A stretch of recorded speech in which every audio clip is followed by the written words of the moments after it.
लक्ष्मी सम्झना तपाईलाई स्वागत छ मेरो new ब्लगमा।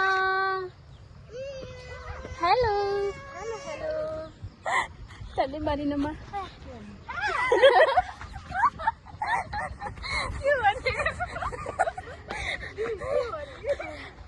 Hello hello hello hello माथि एउटा बस्ने ठाउँ चाहिँ हामी चाहिँ व्हाइट हाउस आउने हम सुरु भयो नि। हजुरको नाम के हो रे? इसमें रीता। रीताजी हजुर हजुर के छ खबर? ठीक भनौँ अहिलेसम्म त बसिरहेको हो। हजुर हामी कहाँ जाँदै हो आज? White house.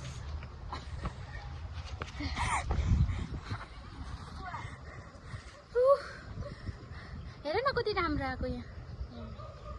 तपाईँ मान्छे राम्रो होइन मान्छे राम्रो। हेलो हजुरको नाम के पर्यो? कस्तो लुक्ने मान्छे होला? राम राम। कति कालो बाटो हिँड्ने छ भने कति राम्री हाम्रो क्युटी क्युटी बेबीहरू। हाम्रो बेबोहरू पनि छन् फेरि त्यहाँ। जङ्गलको बाटो हामी जाँदैनौँ हिँड्दै पैताला कति गाह्रो गाइस।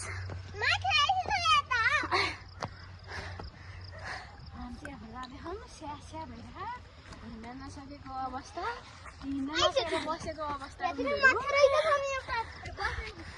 घर बस्दा बस्दा बोरिङ भएर हामी आएको आज एकदम हावा यहीँ बसेर मस्त छ। आज यतै बस्ने होला नि है? यति रमाइलो छ। व्हाइट हाउस पुगौँ नि गाइस।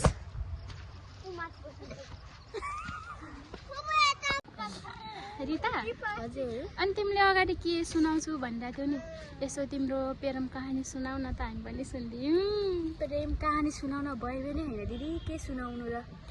अब मैले देखिरहेको थिएँ नि त्यत्रो बोयफ्रेन्ड आउने तिनीहरू त एक्स बोयफ्रेन्ड हो क्या। अनि एक्स बोयफ्रेन्डसँग कस्तो अनुभव भयो? यस्तो अनुभव भयो कि एक्स बोयफ्रेन्डसँग ब्रेकअप भएको 1 वर्ष भइसक्यो, अहिलेसम्म मुभ नै हुन सक्दैन। कोही केटा पनि मन पर्दैन हेर्नु, बाटातिर हेर्दाखेरि बोल्न आयो भने कोही केटामा इन्ट्रेस्ट लाग्दैन। अब पहिले प्रेम भने पहिले नै हुँदो रहेछ। जति उ भए पनि अनुहार सम्पत्ति चाहिने हिँड्छ। अब त्यस्तै हो। अब अहिले त अरू केटासँग के अरे बोल्नै मन लाग्दैन। पहिलो माया नै पहिल्यै माया। त्यो त हो। त्यो त्यसमा चाहिँ म पनि सपोर्ट गर्छु क्या गाइस। तर यति राम्रो कस्तो राम्रो छ है। हेर न पानी पर्न लागिसक्यो अगाडि। हेर न कति राम्रो ठाउँ छ। अनि तिमी त यति क्युटी छौ या। तिमीलाई त अनि धेरैले मन पराउँछन् त। अनि तिमीलाई त्यही एक्समै किन चाहिएको? अब एक्स बोयफ्रेन्ड भनेको यस्तो बुन्नी थियो कि यति सपोर्टर थियो, यति माया गर्थ्यो पहिला। त्यही भएर अनुहार त ठिकै थियो। अब बानी चाहिँ धेरै राम्रो थियो, धेरै सपोर्ट गर्ने। त्यही भएर चाहिँ मन पर्यो हो। अरू केटामा त्यस्तो सपोर्टरै देख्दिनँ म। किन अन्धो भएको माया अन्धो भएको कि अरू केटा मनै पर्दैन। कोही केही छैन जस्तो लाग्छ यो संसारमा। त्यो चाहिँ हो कि तिमीहरू होइन मान्छेहरू भन्छन् धन सम्पत्ति देखेर केटीहरू जान्छन् भन्छन्, तर होइन क्या गाइज। अब त्यस्तो हुँदैन, सबै एउटै हुँदैनन्। सम्पत्तिमा होइन बानी व्यवहार हेरिन्छ क्या केटाको। त्यसमा चाहिँ मेरो पनि सपोर्ट छ गाइस। जसले साँचो माया गर्छ नि, अब त्यसले चाहिँ धन सम्पत्ति त्यसको रूपहरू केही हेरेको हुँदैन क्या गाइस। अनि त्यही भएर चाहिँ अब आफूसँग रहन्जेल चाहिँ कदर गरौँ मायाको है। अब यति राम्रो मान्छेलाई यसो धोका दिएर चाहिँ हुँदैन। हेर एक्स बोयफ्रेन्ड रिताको एक्स बोयफ्रेन्ड जी। यदि हजुरलाई अहिले पनि यसो पशु त छ भने अहिले आयो, यदि एक्स आयो भने तिमी स्वीकार्न सक्छौ त? मजाले सक्छु नि, म उसकै प्रतीक्षामा छु। माय गॉड, यति धेरै साँचो माया गर्ने मान्छे तिमी कहीँ पाउँदैनौ। हेर रिताको एक्स छ है। त्यही भएर चाहिँ म चाहिँ भन्छु कि अब जो साथमा छ होइन, अब त्यसलाई कदर गर्न सिक। हेर के हो यतिकै केटीहरूलाई घुमाएर यसो यताउता लिएर चाहिँ नछोड है। यति राम्रो मान्छेहरूलाई यस्तो गर्न चाहिँ पाउँदैन क्या। तर यति राम्रो मान्छेलाई धोका दिन पाउँछ? पाउँदैन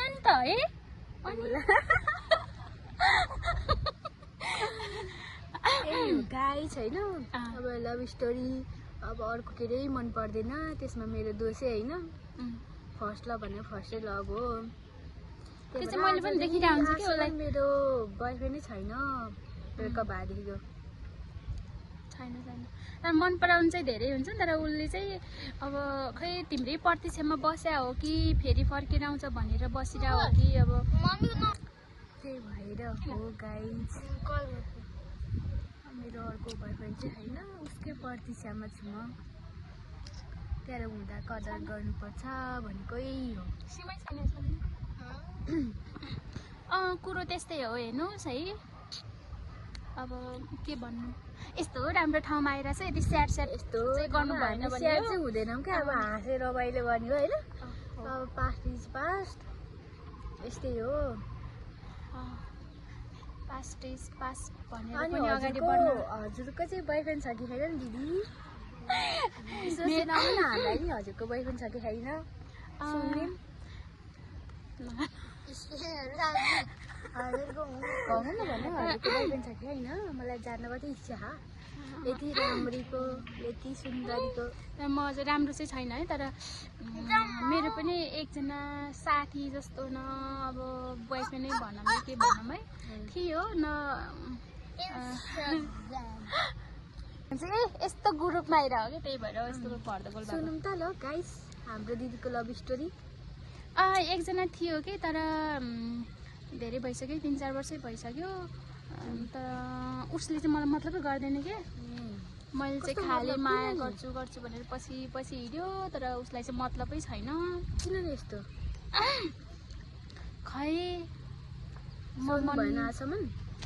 सोध्न त सोधेको केही भन्नुहुन्न अझैले अब कति सोध्नु क्या हो कति सोध्नु मलाई किन फेरि अरू खै हुनसक्छ तर अर्को गर्लफ्रेन्ड होला एक्स होला एक्सको माया लाग्छ होला म जस्तै अन्डो होला सायद त्यो चाहिँ हुनसक्छ कि तर मुभ गर्नु हुनको लागि हसँग बोल्नु भएको छ कि होला मलाई पनि त्यसै लागिरहेको त्यस्तै लाग्यो मलाई पनि त वास्तै नगर्नु हुन्छ म सोधिरहेको हो हेर्छु हजुरलाई सोधिरहेको है मैले तर हजुर केही भन्छुन्न है अब के भन्नु भनिम दिदीको के अरे बोयफ्रेन्ड दाजु हो कि एक्स दाजु खै के भन्नु है जिन्दगी यस्तै छ अब उहाँ पनि सिधै बिहा गरिन् क्या उहाँसँग यसो बसिरहनु मैले बिहे गर्नै खोजे हो क्या तर मतलबै गर्छिन्न अब मैले बिहे गरौँ अब भने त कति भने हो अब मतलब नगरेपछि म के गर्नु अनि कसरी बसिरहनु भएको त अहिले ब्रेकअप भयो कि होइन त्यस्तो ब्रेकअप भन्ने पनि भएको छैन तर म चाहिँ बोलाइरहेको छु क्या अब बोल्दै बोल्छिनँ टाइम नभएको हो कि अब यति राम्रो मान्छेलाई छोड्ने हजुर कस्तो मान्छे चाहिँ हो यति राम्रो समझदार सोझी सिम्पल संस्कारी मान्छेलाई रूभन्दा पनि बानी राम्रो हो बानी उहाँको यस्तो एकदम राम्रो हो कि मसिनो छोरा सुनिरम जस्तो हजुरलाई लाग्दैन हजुर अर्कै केटीमा चाहिँ अर्कै केटी मन परेर यस्तो गर्नुभयो हाम्रो दिदीलाई त्यस्तो त गर्नु भएन नि र त हाम्रो दिदीले अब हजुरसँग बस्नु नै हुन्न अर्कै केटा पठाइदिनु पर्ला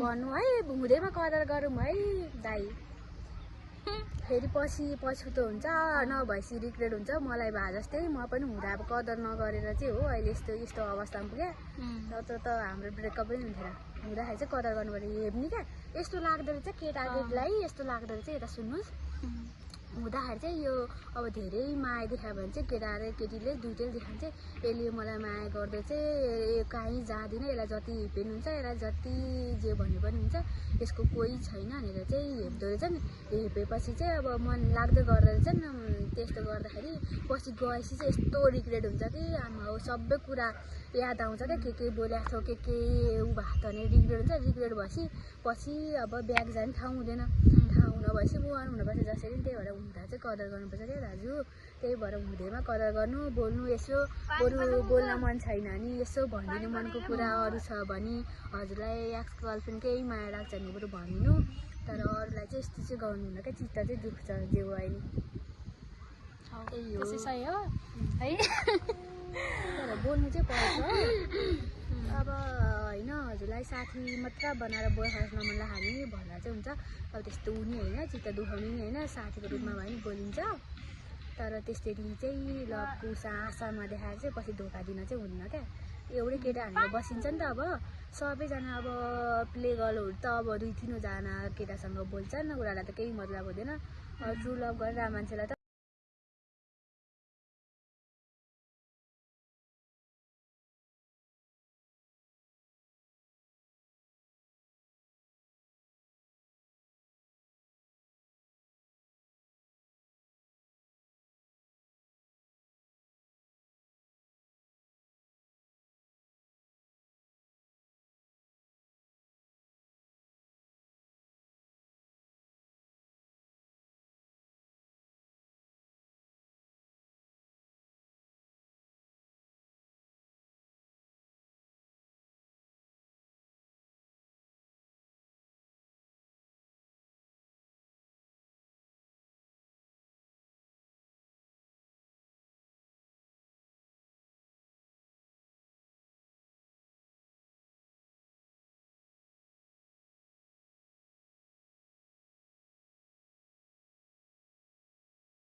गरेको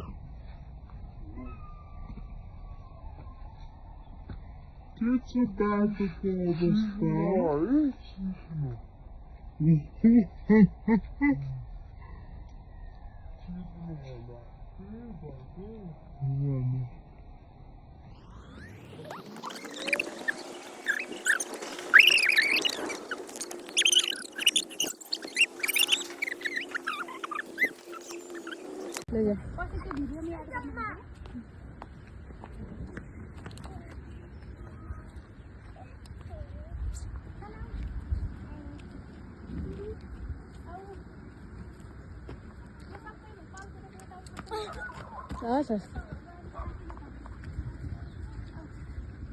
ओहो हिरो नि ओहो कति राम्रो राम्रो भएको हो त यस्तो बाटोको अवस्था हेर्नु लडीला जस्तो हामी चाहिँ यहाँ पछाडि छौँ त्यहाँ हिँड्नुहोस् हेर्नुहोस् हस् यस्तो बाटो छ यस्तो तल पुग्नु हामी यहाँ तल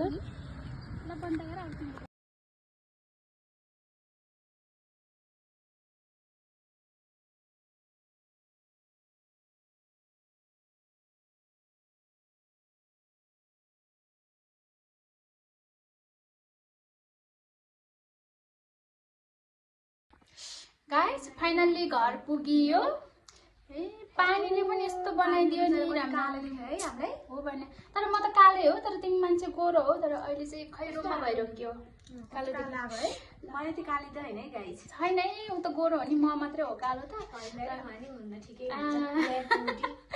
ल हाम्रो के रे हाम्रो भ्लगलाई अनि मेरो च्यानललाई सब्स्क्राइब गर्न नभुल्नु होला लाइक कमेन्ट शेयर सब्स्क्राइब गरिदिनु ल गाइस ल थ्याङ्क यू सो मच सबैजनालाई बाई बाई